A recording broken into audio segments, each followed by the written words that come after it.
what we were just talking about, is that why do we as African American women have to, or men, but mostly women in this case, have to sacrifice our blackness to be a part of the movement?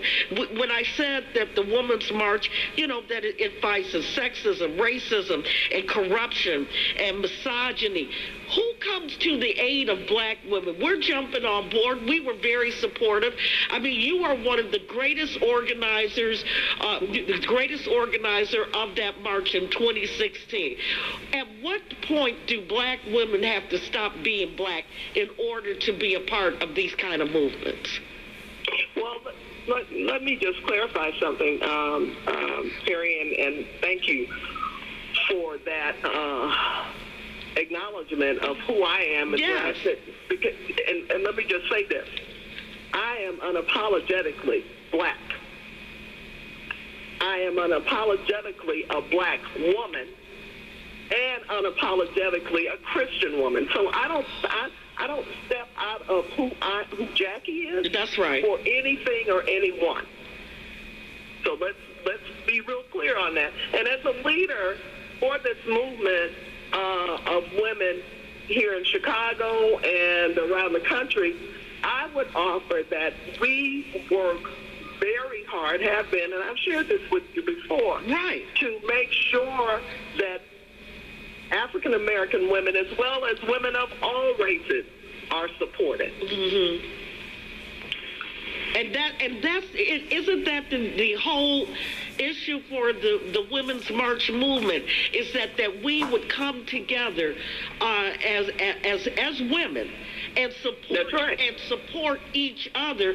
But there were many people that just don't feel like that African American women are really included, and which is a conversation that started all the way back to where Gloria Steinem and what white feminists and can a black woman be a feminist and these kind of questions. But I can say this. Even though we're not going to have a huge march in January 19th in Chicago, you can still go to Washington, D.C., and there are still cities in Illinois like Rockford, Southwest Suburban New Lenox, and North Suburban Woodstock if people want to participate, right? That is correct, and we are supporting them as well. Here's the thing. We're not saying don't participate in a march.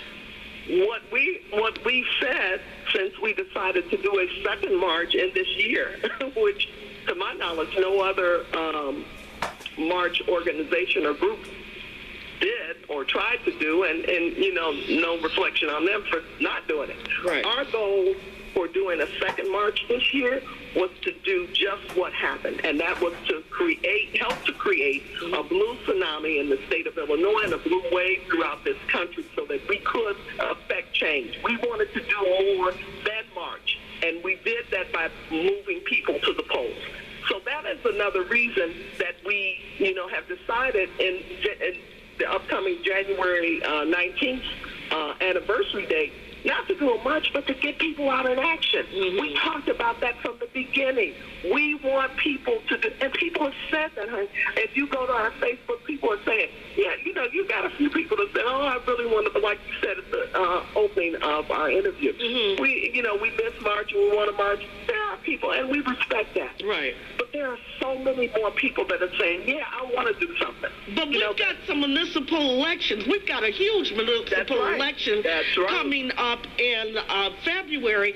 And so one of the things, too, Jackie, and I'm going to let you go, and I want you to take this with you, is that when we saw this blue tsunami and this blue wave that hit these United States, mm-hmm. I feel like I'm living in one of the most non-progressive cities in the nation because mm-hmm. you have powers that be. Why do you have to have these thousands of signatures to run for a race? Mm-hmm. These women don't have money, for the most part, to fight these petition challenges.